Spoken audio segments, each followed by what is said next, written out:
পাউরুটি বা ব্রেড আমাদের সবারই খুব পছন্দ, আর সেটা যদি বাড়িতে তৈরি করে খাওয়া যায় তাহলে কেমন হয়। রাধে কৃষ্ণ বন্ধুরা, আমি টুলটুল, আর এই টুলটুলের রান্নাঘরে আপনাদের সবাইকে স্বাগত।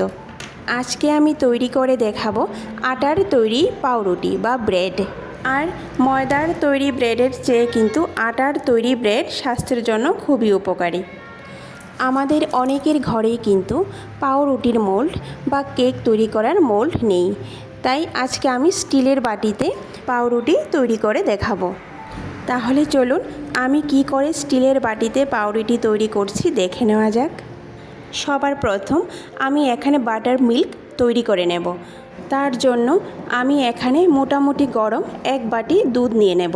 তারপর 1 চামচ লেবুর রস দিয়ে ভালো করে নাড়াচাড়া করে 5 মিনিটের জন্য সাইডে রেখে দেব।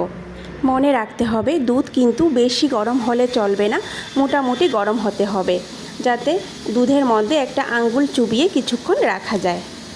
তারপর আমি যেই বাটি মেপে দুধ নিয়েছিলাম সেই বাটি মেপে 2 বাটি এখানে আটা দিয়ে দেব।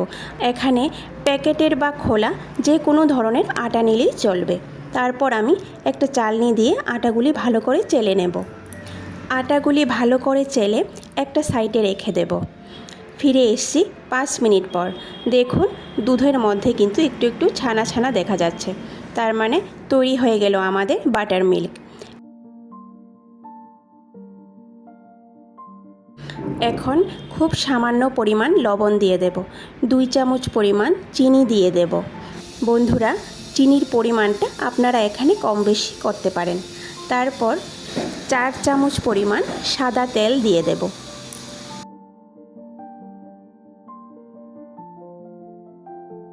এখন চিনিটা গলে যাওয়া পর্যন্ত ভালো করে মিশিয়ে নেব।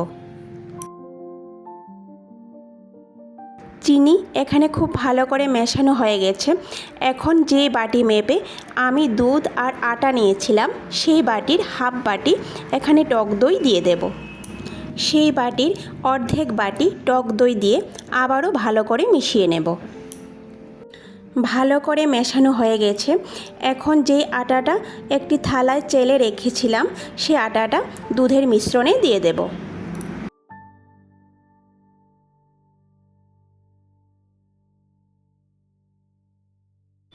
তারপর আমি এখানে 1 চামচ পরিমাণ বেকিং পাউডার আর 1 চামচের 8 ভাগের 1 ভাগ বেকিং সোডা দিয়ে দেব। আপনারা এখানে বেকিং পাউডার আর বেকিং সোডার বদলে ইনো ব্যবহার করতে পারেন। এখন সবগুলো উপকরণ ভালো করে মেশাতে থাকবো।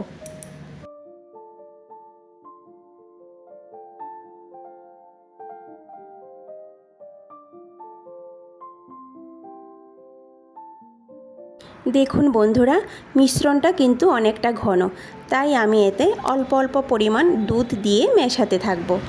আর দুধ কিন্তু আমি এখানে গরম নেইনি, আগে থেকে ফুটিয়ে রাখা ঠান্ডা দুধটাই এখানে আমি ব্যবহার করছি। খুব বেশি সময় ধরে মেশানোর দরকার নেই, শুধু দুধের মিশ্রণের সঙ্গে আটাটা ভালো করে মিশে গেলেই চলবে। আর আটাটা এমনভাবে মেশাতে হবে যাতে আটার মধ্যে কোনো গুটলি না থাকে। দেখুন বন্ধুরা, ব্রেড তৈরি করার জন্য যে ব্যাটারটা সেটা কিন্তু অনেকটা ঘন হবে। এখানে আমার আরও হাফ বাটির থেকে একটু কম দুধ লেগেছে ব্যাটারটা তৈরি করতে। এখন ব্যাটারের বাটিটা একটা সাইডে রেখে দেব। তারপর যে বাটিতে আমি পাউরুটি তৈরি করব সেটা একটা স্টিলের বাটি। সেই বাটিতে খুব সামান্য পরিমাণ সাদা তেল দিয়ে পুরো বাটিতে সাদা তেলটা ভালো করে মাখিয়ে নেব। তারপর আটার তৈরি যে ব্যাটার সেই ব্যাটারটা এই বাটিতে ঢেলে নেব। বন্ধুরা, আপনারা দেখে বুঝতে পারছেন যে ব্যাটারটা কতটুকু ঘন হবে। কেক তৈরি করার জন্য যেভাবে আমরা ব্যাটার তৈরি করে থাকি তার থেকে একটু ঘন হবে।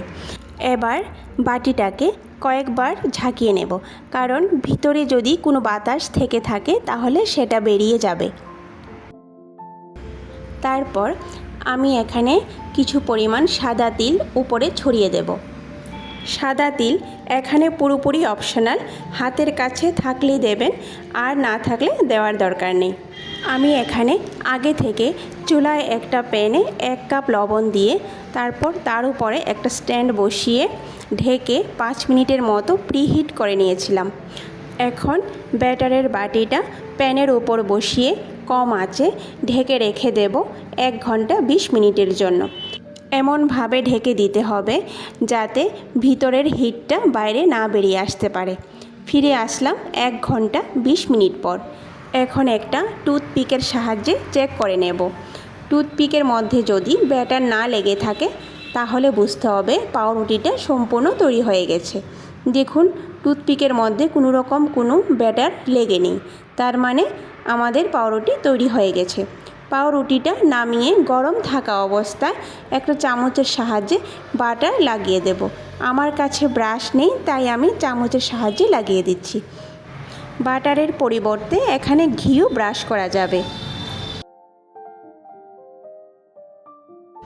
তেল বা ঘি ব্রাশ করে নেওয়ার পর আমি এখানে একটা সুতি কাপড়কে ধুয়ে ভালো করে জলটা নিংড়ে 30 মিনিটের জন্য ঢেকে রেখে দেব। তাতে কি হবে, পাউরুটিটা অনেকটা সফট থাকবে। ফিরে আসলাম 30 মিনিট পর। দেখুন অনেকটা সফট হয়ে গেছে আমাদের পাউরুটি। আর এখন যেটা করতে হবে, হালকা গরম থাকা অবস্থায় বাটি থেকে পাউরুটিটা নামিয়ে নিতে হবে। তো সবার প্রথম ছুরি দিয়ে বাটি থেকে পাউরুটিটাকে এভাবে ছাড়িয়ে নেব। তারপর খুব সহজেই দেখবেন পাউরুটি থেকে বাটিটা উঠে আসছে।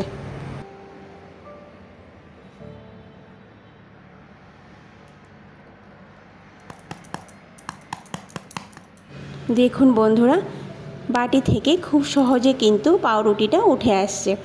আর এই গরম গরম পাউরুটি খেতে যে কতটা টেস্টি আপনারা না বানিয়ে খেলে বুঝতেই পারবেন না। আর এখন বাজারের পাউরুটির মতো পিস পিস করে নেব।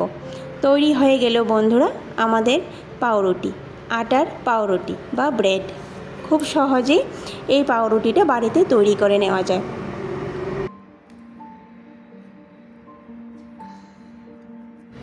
তো বন্ধুরা, সম্পূর্ণ ভিডিওটি দেখার অনুরোধ রইল। আর ভিডিওটি যদি ভালো লেগে থাকে তাহলে সবার শেষে লাইক, শেয়ার আর সাবস্ক্রাইব করে পাশে থাকা বেল আইকনে ক্লিক করে আমার পাশে থাকার অনুরোধ রইল। নমস্কার, আজকে এই পর্যন্তই। কথা হবে আবারও পরের ভিডিওতে।